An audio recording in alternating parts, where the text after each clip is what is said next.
Vivid Whisper presents Whisperling, Episode 4, Art Appreciation.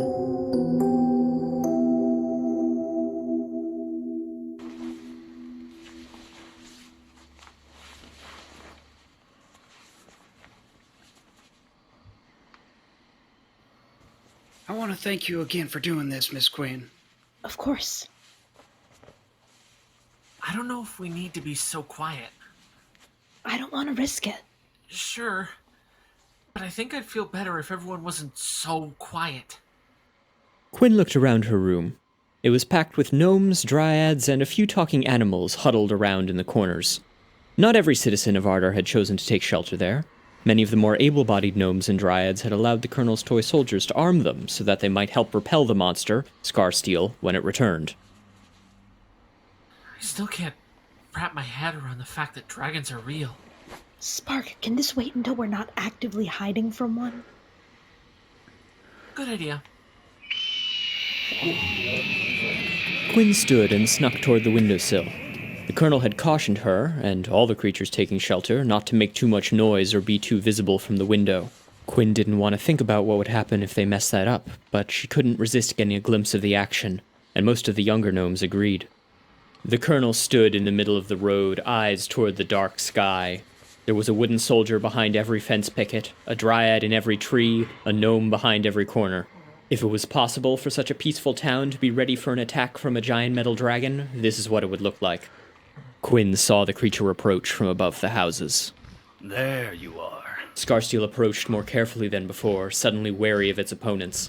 The Colonel knelt, and his weapon unfolded again, but this time the blade folded away, revealing the barrel of a sniper rifle. Whoa, what? The younger gnomes started bouncing with excitement as the Colonel aimed the rifle, maybe 7 feet long, at the whirlwind of steel. The projectile left a trail of smoke like a firework and knocked Scarsteel away with the blast, but the dragon swirled immediately into a dive. By the time the Colonel's weapon had folded back into a sword, Scarsteel was upon him, enveloping him in its hurricane of cables and wings. A gasp went through Quinn's room. The toy soldiers sprang into action, pelting Scarsteel with the slingshots attached to their arms. Amazingly, Quinn caught glimpses of the Colonel standing underneath the beast's onslaught, his weapon reconfigured into a shield. The shield erupted with a bright light, and for just a moment Scarsteel's owl-like head reared up and left just enough room for the Colonel to dive and roll away, his weapon forming back into a sword. As impressed as she was, Quinn noticed the Colonel was favoring his left leg. Scarsteel's eyes adjusted and it reared and dove again. The battle continued for several minutes, the two sides repelling each other but not causing any serious damage. Quinn felt a tug on her pant leg, pulling her away from the action. She looked down and saw a rat standing atop a single-serving carton of milk, its tiny claw clutching her pajama leg. Hello? Hello, you're Quinn, right? Yes. Nice to meet you. I wanted to ask to be polite. Do you mind if I drink this here? Is that a carton of milk? Yes. Not just milk. Whole milk. Where did you get it? I stole it. From who? The little boy down the street. He left it alone, and I stole his milk. That's not very nice. Oh, you don't understand. It's my job. You're a thief? I'm a spy. Do you mind if I drink this milk? I've been waiting all day. Why? Somehow, the rat shrugged. When you drink wine, you wait until it's dark, don't you? I'm too young to drink. You'd think a spy would know that. I'm off duty. I wanted to savor it. Well, go ahead. Thank you. With surprising dexterity, the rat tore open the carton of milk and stuck their entire head into the spout. What's your name? Oh, how rude of me. The rat pulled their head out, now dripping with milk. I'm Patch, Chief Spy Commander for the Rat Army of King Gallows. Pleasure to make your acquaintance, and thank you for your hospitality. They stuck their paw out, and Quinn shook it between 2 fingers. Chief Spy Commander. Yep. That sounds like a very important job. Important and secret. Oh, yeah. The king used to tell me to keep my mouth shut about it. But after a while, he stopped caring. Lets me do things my way.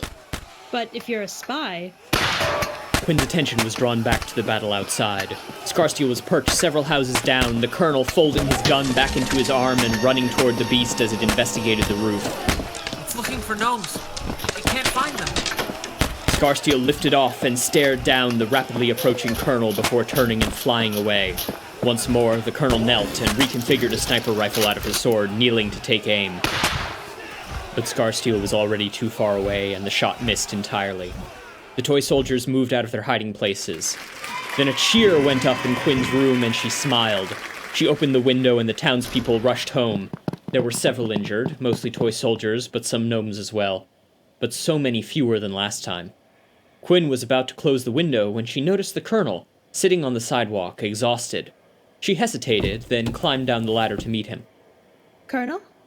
He gave a forced smile. Ah, Quinn. Glad you're okay. How did the bunker fare? My room? Fine. Crowded, but everyone was okay. You didn't have trouble keeping them quiet? A little. The young ones. But they understood. Are you alright? Nothing that can't be repaired. You look exhausted. It's nothing. Spark trotted up next to them, carrying the milk carton in his mouth. Patch stuck their head out from the spout of the carton. Excuse me, Colonel. I wanted to say, fine job. Thank you. What's your name? Chief Spy Master Patch, under the Rat Army of King Gallows, at your service. Chief Spymaster, huh? Have we met before? Nope. Well, nice to meet you, Patch. Give Gallows my regards. The colonel stood and began to walk away. Colonel, what's wrong? Everything is fine. You scared it away. Barely anyone got hurt. But some people did, and it will come back. Actually, there is something you could do to help me. What? The problem is, I barely know anything about Scarsteel. I'm pretty sure it's a dragon, but other than what you can plainly see about it, all I know is it bleeds this stuff. He produced a small bottle of a shiny black liquid. I don't know what it is. I took the sample from when I chipped it last time. Do you think you could tell me what it's made of? Dragon blood? Dragon blood works differently. It's not always the same. They're a very diverse bunch. The colonel bent down and handed the bottle to Quinn. It looked bigger in her hands. Let me see that. Oh, okay. Wow. Shouldn't have stiffed that close. That's gasoline. Gasoline? I thought it was blood. Sure smells like gasoline. I've been smelling it a lot recently. It just smells filthy to me. And it's the wrong color. Are you sure? I'm sure. There's more in there, though. Some sort of metal. And something organic. Well, blood, probably. Let me smell. Yep, he's right. Gasoline, metal, rust, blood, and do I detect just a hint of gunpowder? Entirely possible. This is incredible. Does this mean you know how to defeat it? Not even a little bit, but with more leads like this, we might be able to figure it out. Listen, I'm busy keeping the town safe. I'm going to need to repair the wounded, the huts, everything like that. I need you three to be my investigators. Learn everything you can about Scarsteel. You want us to spy on it? No! If you do happen to find it, don't get near it. Tell me, and I'll send my soldiers there to do the recon. I just need you to do research. How? There isn't exactly a library around with information on real-life dragons. Exactly the trouble. It won't be easy. If I had an idea where to send you, I'd have done it myself. But this is important. It could make the difference between defeat and victory. Oh boy. I'll try. I'll send my spies to work, see if they can come up with anything. That's all I ask. Thank you. With a salute, he turned and walked away. Because even the colonel could not anticipate the attacks, Quinn was forced to open her room to the people of Ardor every night. She tried to sleep even with the room full, but the nervous chattering made every noise sound like the dragon's roar, and she would just lie awake. A week passed, and finally it was time for the field trip to the museum. Packed tightly onto the school bus, Quinn sat at the window, Dominic next to her, and Jen across the aisle. Out of everyone in the bus, only Jen had no one sitting next to her. I'm thinking next time it happens, we wait for the culprit and ambush him. How are we gonna do that? It's not like we can predict it. Not yet, but I bet we will. What connects the fires so far? They were both in boys' bathrooms. Yes. And that narrows down where it will happen since 2 of the boys' bathrooms are still out of commission. The one on the 3rd floor opened again, actually. Damn. Never mind then. They both happened during the school day. We have the article, and we know he used gasoline. Pretty much. I was thinking, actually, where did he get the gas? Did he smuggle it in? Is there anywhere you can find gas in the school? I'm sure there is, somewhere. Okay, but where? I don't know. I can't exactly ask a teacher. What do you want to see at the museum? I don't know. Museums are pretty boring. I'm looking forward to it. I saw there was an exhibit on video game art. That sounds like... Wouldn't you rather just play the games? I think you can play some of them, but it's not about that. It's about video games being worthwhile art to put in a museum. Who cares what the museum thinks? The bus passed by the airstrip, and Quinn let her mind wander as she saw the rows and rows of planes and hangars, men dressed in uniforms that reminded her of her father. She squinted as she noticed one of the jets, out of the line, being towed away. The cockpit was crumpled and torn like it had been bitten off. Also, I can stop worrying there's going to be a fire any second. I mean, I'm not complaining. It's like a day off. A day off where we have to take notes on old paintings all day and eat school bag lunches. They're no worse than the cafeteria lunches. Oh good, you're awake. I've been awake this whole time. What are you hoping to see at the museum? Art? I don't know. Huh. Yeah, we're not the best museum buddies, are we? I didn't say anything. Quinn elbowed him, but he didn't seem as amused as she'd hoped. 30 minutes and 7 annoying bus songs later, they finally arrived at the museum. They lined up to be counted by the teachers, and Quinn and Jen shared a skeptical look over the 20-foot statue of a half-naked woman that stood by the museum entrance. Quinn spotted Mike and Steven on the other side of the crowd as the students filed into the museum, holding their hands out to be tagged with paper wristbands. As soon as they could split away from the crowd, Quinn sat on a nearby bench, and Spark looked up at her. So, where to first? Dutch still lifes? Classical sculpture? Neo-romantic portraiture? Excuse me? I'm going to get you cultured. Quinn laughed, which prompted a passerby to look towards her. She flushed. You don't even know what those words mean. Do too. Really?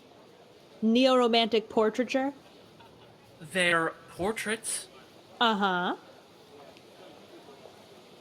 of neo-romantic people. Oh, fine. But the point is, we could learn. Simply acknowledging the issue is a moral victory. That's another Hobbes quote, isn't it? See? If you bothered to learn more about culture, you wouldn't need to ask. Can't I just, like... Quinn leaned in as if to lie down and curl into a ball on the bench.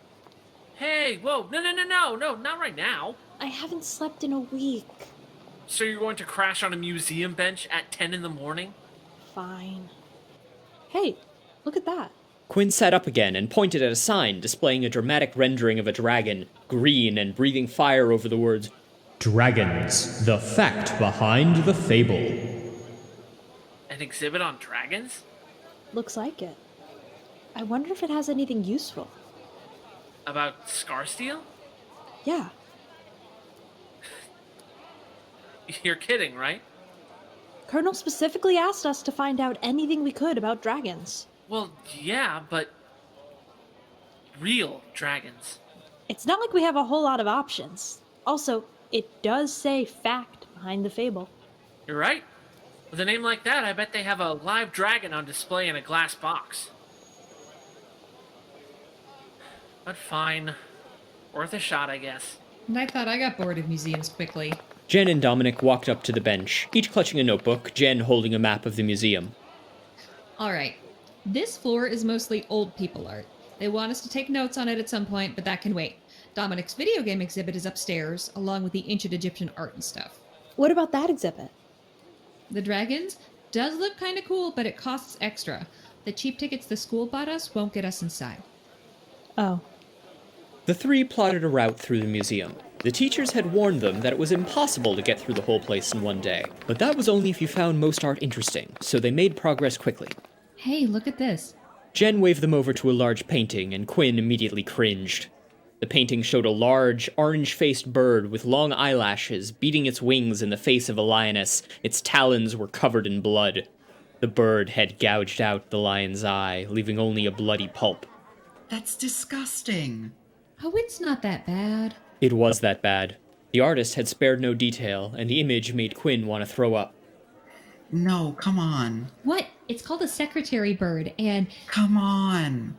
I think it's cool. The lion was going to eat the bird, but she fought back. It could have just flown away. That's not the point. She stood up for herself. Can we go? Yeah, okay, fine. Dominic left hurriedly, and Jen followed. Quinn wanted to follow, but she couldn't get herself to look away from the gruesome painting. Quinn, look over there. What? Quinn looked to the side and saw a small painting of a forest clearing. A Tor stood looking at the painting, but Quinn's eyes were drawn under the nearby bench where a small, furry creature sat, scribbling frantically on a pad of paper. As Quinn looked closer, she could tell it was muttering something. Tonalist, not luminist, idiot. Can't see anything. Useless. The fairy slid out from under the bench and stood up, patting themselves off. They stood only as tall as a gnome, but they were covered in black fur with 2 large, floppy rabbit ears, rabbit feet, and a posture that reminded Quinn somehow of a toucan. Shameful. Hello? The fairy saw Spark looking at them. Their eyes grew round in shock, expanding much further than Quinn would have thought possible.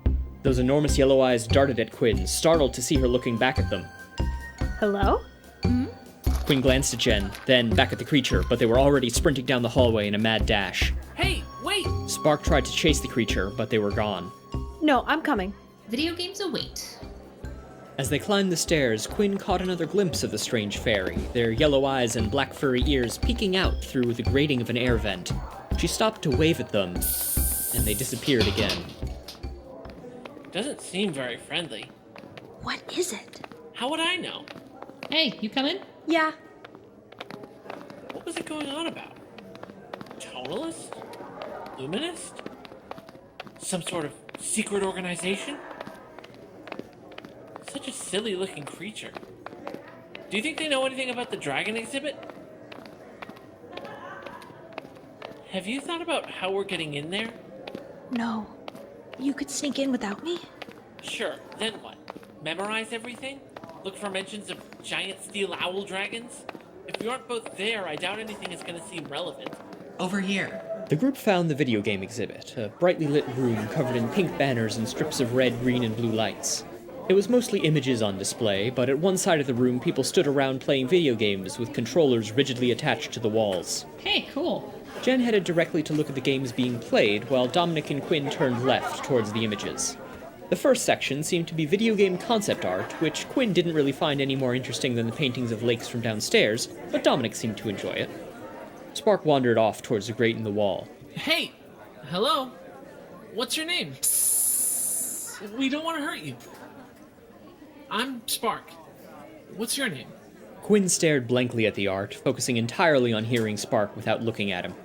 You can talk, can't you? What's your name? I'm Pumpkin. Nice to meet you, Pumpkin. Stealing a quick glance, Quinn saw the yellow eyes reappear at the grate. What are you? I'm a fox? Liar. I see paintings of foxes. Humans kill foxes on sight. Foxes are not allowed. Okay. I just look like one. I'm not really sure what I am. I'm Spark. I am Pumpkin. What are you? I am artist. But what are... You are Spark. I am Pumpkin. You are fox. I am artist. Fair enough. You talk with strange human. She looks at me. How? She's a... Whisperling? What is? Honestly, I don't know. She can see otherworldly, fairies. Creatures like us. Psst, don't like. She tell humans a pumpkin. They kick Pumpkin out. No, she wouldn't. She's nice. Humans are not nice. I am glad that cannot see me. Do not like humans seeing Pumpkin. Even now, she hides, waiting to strike. What? No, she's right over there. Which one? Which one? She's right there. You saw her. Humans all look same. Oh. Quinn? Could you wave to us? Quinn took that moment to move to the next picture, waving and smiling subtly to the grate. The two yellow eyes grew huge again. She can't talk much now. The other humans would notice. You want into Dragon Room. What? I heard talk. You want into Dragon Room. Why? We want to see it. No, I have seen Dragon Room. Bad room. Bad? Why? Boring. Oh, flash, no substance. Unoriginal.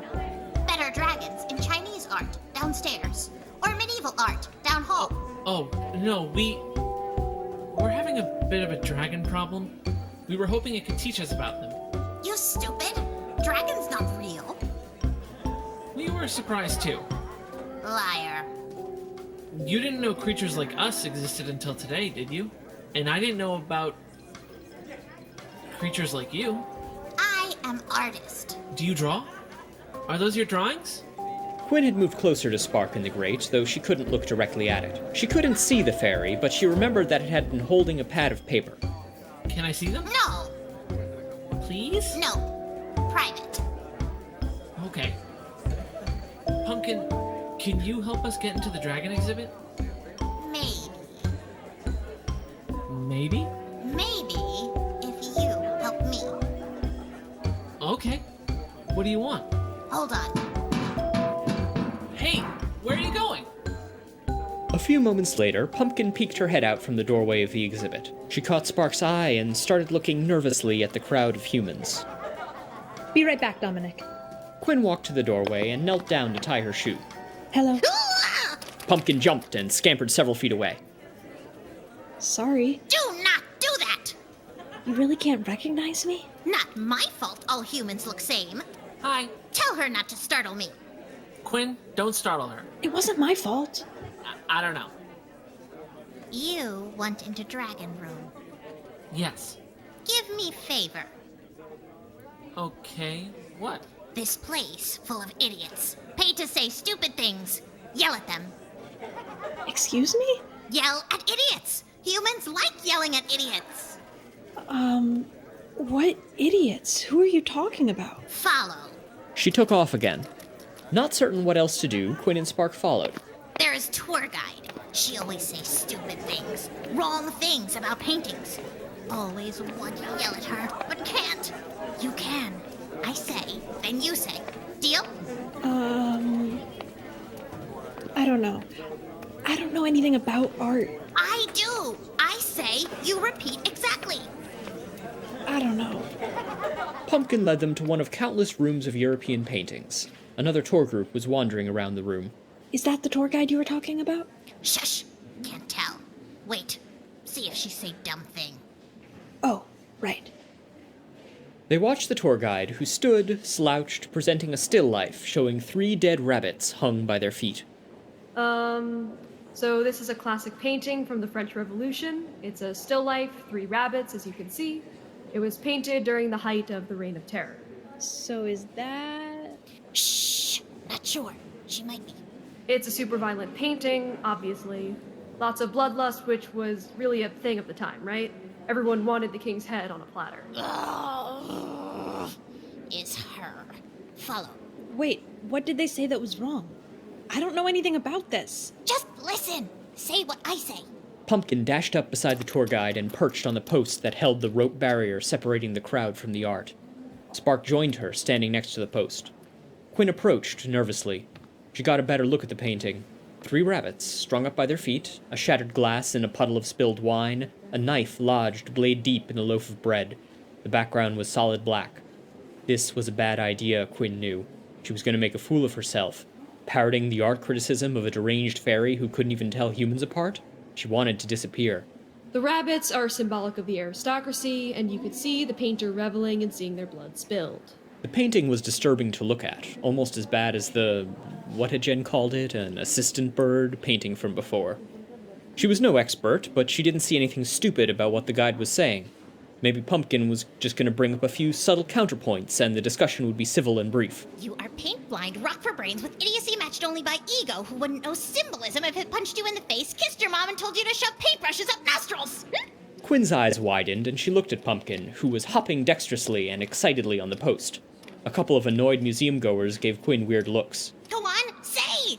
Open argument with insightful and savage insult. Classic human strategy.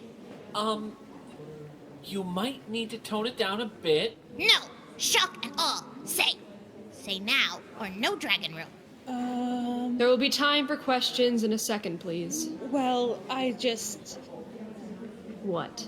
I respectfully disagree Excuse me? on the things you said. No! Say what I say! Say what I say, or no deal! Can't hear you. Speak up. You good? Quinn shut her eyes. You are a paint blind rock for brains who wouldn't know symbolism if you shoved a paintbrush in your nose. Slowly, Quinn opened her eyes. The tour guide's mouth was wide open and the entire tour group was staring at her.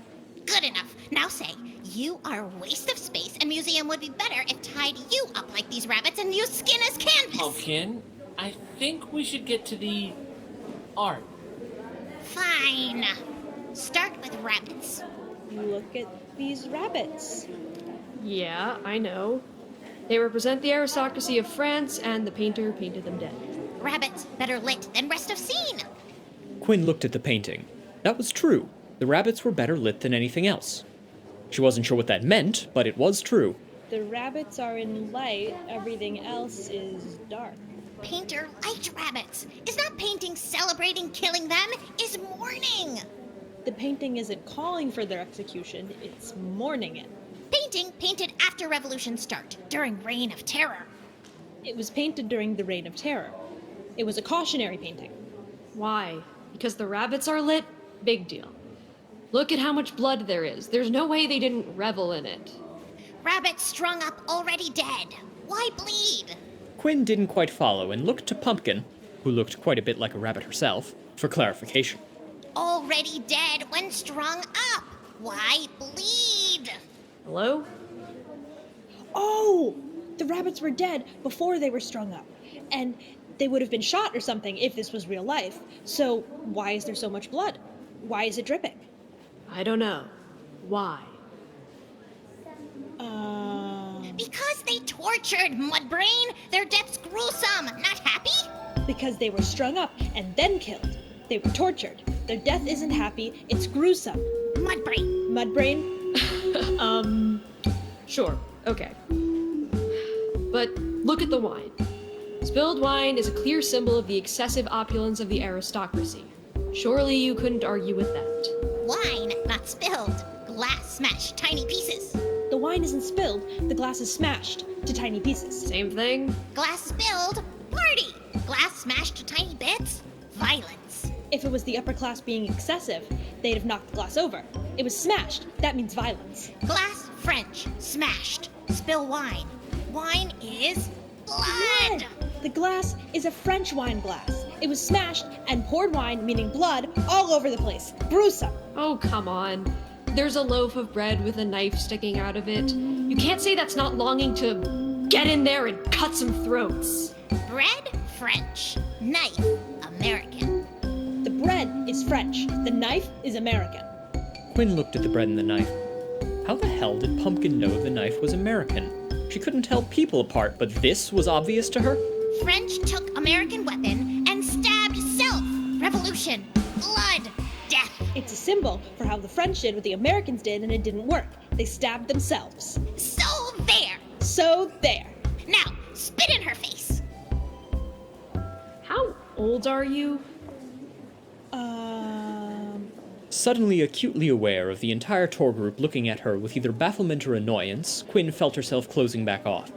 Pumpkin hopped off the post and strutted away, chest puffed out with satisfaction. That's all. Just thought you should consider that. Bye! Quinn and Spark dashed around the corner and after Pumpkin. She was waiting in a small alcove, dancing with joy. Quinn peeked back to make sure no one was watching them, then started laughing. We did it! We showed her. She think twice before being idiot next time. Oh my god. What the hell? You showed them.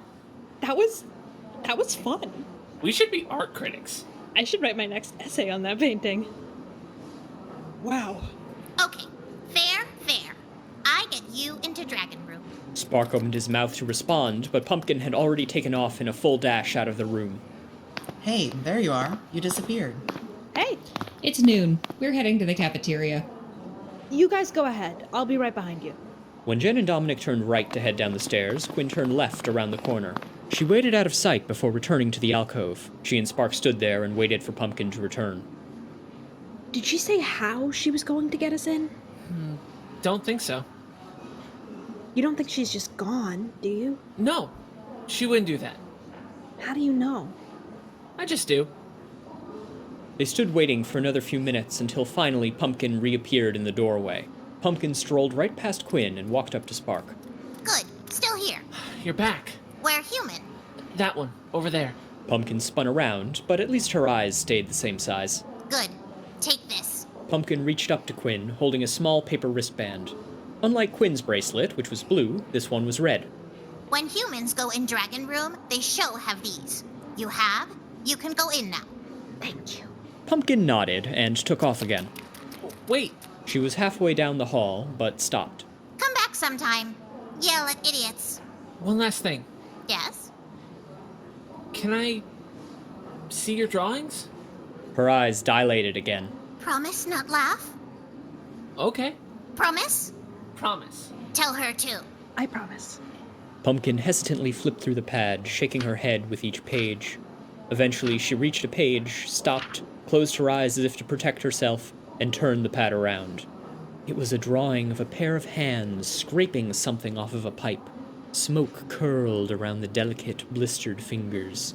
The lighting was focused, like it was emanating from a flashlight. Everything in the picture, the hands, the light, the knife, were all exquisitely detailed. That's beautiful. Pumpkin flushed, if that's what that was, and closed the pad. You are nice. What is that? Who is that? A witch I met once. Came here at night. Scraped moss from boiler pipes. Very wise witch. Knew many things. You want to know about dragons, right? Maybe she know. Her name Avarish. Avarish? Witch? Witch of Avarish. Odd name. Anyway, you are nice. Hope see you soon. She took off again, and this time Spark didn't stop her. Let's get downstairs. The two headed toward the cafeteria, following the familiar volume and commotion. They were still in a gallery, however, when they spotted Jen and Steven 6 inches from each other. A small crowd of kids, including Mike and Dominic, standing around them. Stop lying. This is bullshit. Well, you'd know, wouldn't you? Oh no. Quinn hesitantly approached the circle. She could barely make Jen out. A boy rushed past her, away from the circle, almost blinding her as his dark hair slapped her in the face. You know, I've tried to be nice to you. I thought it was a misunderstanding, but you're just a dick. Steve. Maybe you do have a sense of humor. You were never nice. You never cared about me. Screw you. Shut up! You only care about yourself. Guys, come on. Don't even get me started on you. Stay out of this. What the hell is wrong in your head? Last time you asked me that, all I did was grow my hair out. I get it. You want everyone to treat you like a girl. Whatever. Talk about something else for once. Quinn reached out and almost managed to grab Dominic in the crowd, but her hand was knocked away by someone's shoulder. He was standing in the inner ring of the circle, paralyzed. I don't get it. Shocker. Dress how you want to dress. Wear your hair how you want to. I wouldn't care. You just wanted to be the school celebrity. Yeah. You just wanted to make a big fuss. Yeah. You liked getting your name in the papers. Who cares what bathroom you use? Shut up. And now the fires? How desperate are you? It's not me. Please. Everyone heard you two talking about it the first day. Seriously, are you a liar or an idiot? I'm sick of your shit. Just because you're dressed like a girl doesn't mean... Steve, let's go. Just walk away. Jen. Doesn't mean you won't hit me. Doesn't mean you can treat everyone around you like shit. Only the ones who deserve it. Only the worthless, transphobic assholes who throw their best friends away because they're not cool anymore. Sure, I threw you away. Sure. Jen shoved Steven in the chest. He fell back and Mike caught him. Hey, cut that out. Shut the hell up, Mike. Go on, Steven. You said it. Just because I'm a girl doesn't mean I can't beat the shit out of you. Quinn, do something. Like what? I don't know. Steven stood again and moved closer to Jen.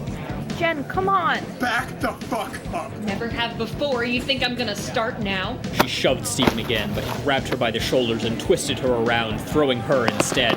Mike caught her, but she shoved him off. Jen growled, preparing to pounce.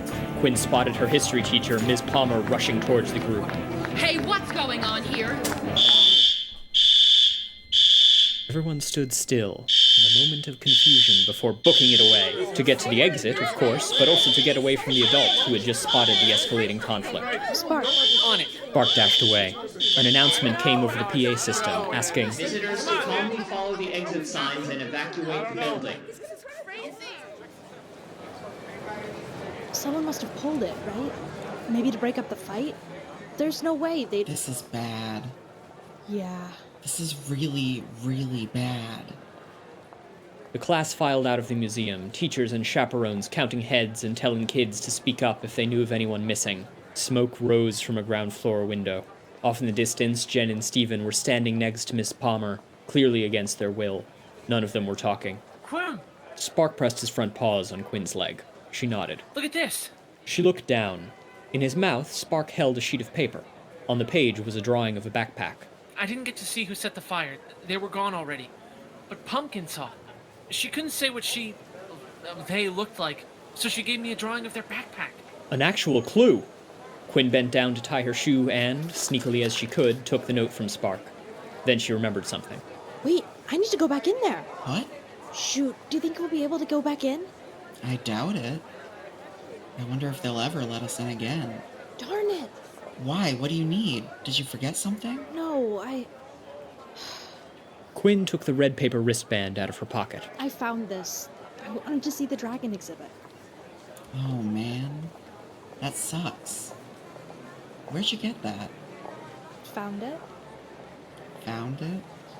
You didn't steal it, did you? No. Well, I hope not. Sure isn't doing me any good.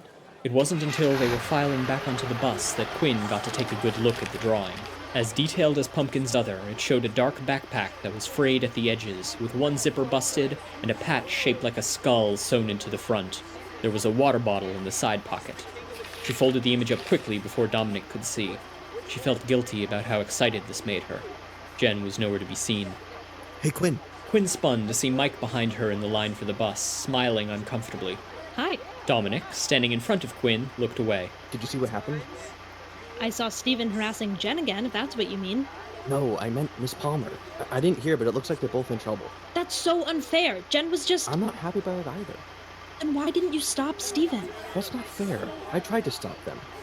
You should have tried harder. Okay, maybe. Just look. People are saying it was Jen who set the fire again. Jen did not set the... I know, but it looks bad. The fire was nearby, on the first floor. So what? There were like 80 kids there. But that's not what they're going to see. They sat down, Dominic quietly taking the window seat, Quinn joining him, Mike sitting across the aisle. Look, Jen and I aren't friends anymore. Only because you insist on... There's a lot of reasons, okay? But she doesn't deserve what's happening. Then tell Steven to knock it off. Quinn, I'm trying my best. But if you need someone to say that Jen couldn't have started this fire, I can do that. Steven and I saw her 5 minutes before the fight. So did everyone in the room. But they're not going to say anything. Someone will. No, you two will. But no one else will dare. Listen to me. I heard what everyone was saying as we waited outside. Either they didn't see her until the fight, or they don't remember, or they won't say anything about it. Quinn went quiet. Mike was right, of course. No one would take Jen's side over Steven's. Could you just tell me why? Why what? Why did you take Steven's side instead of Jen's? Why do you keep hanging out with him? Every time you convince me you're not a jerk, you just go back to him. Steven and I have been best friends since we were kids. So what? He's an asshole. No, not when you just don't...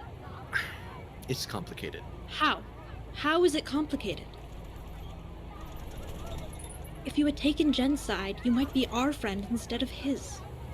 I couldn't do that. Why not? Because I hate that we always have to take sides. I really hate it. Are we friends? I don't know. Sorry I said you should have tried harder. That's not fair. I didn't do anything to stop them. It's okay. So, how did you like the museum? What, you mean besides... Yeah, besides that. We mostly hung out in the video game exhibit. Nice. I wanted to get there. Did you play anything? I didn't. Did you, Dominic? Yeah, they had a sci-fi racing game. Jen and I played. Who won? I did. Nice. Mike confidently reached his fist out over Quinn toward Dominic. Mike kept smiling as Dominic hesitated, then returned the fist bump. Quinn smiled. I wonder how they're going to deal with no one having time to take notes on the real paintings.